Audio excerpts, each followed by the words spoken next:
Je suis moi-même riveraine d'avenue Charras dans le sens où ma permanence est juste en face du point de deal et donc je vois très bien au quotidien ce que ça fait aux habitants d'être confrontés à ce fléau, comme je le disais. Il n'y a rien de normal dans cette situation, mais par contre nous pensons que effectivement la loi qui a été proposée participe à pas grand-chose si ce n'est à faire de la surenchère pénale. Je m'explique rapidement, c'est que nous avons un pays qui est un des plus répressifs sur la consommation des drogues, que ce soit le cannabis ou la cocaïne.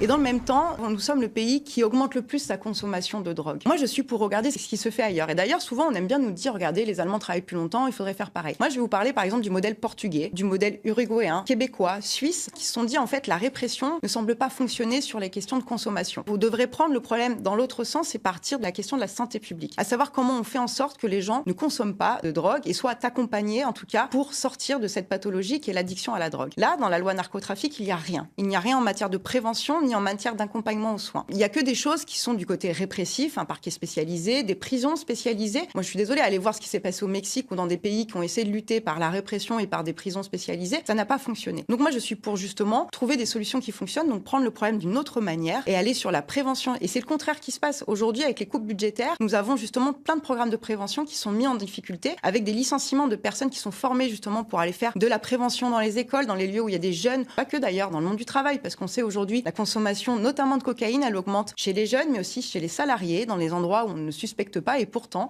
ce sont aussi des consommateurs. Donc, moi, je suis pour prendre le problème autrement et le résoudre autrement et en mettant d'autres moyens, à savoir l'accompagnement aux soins, la prévention.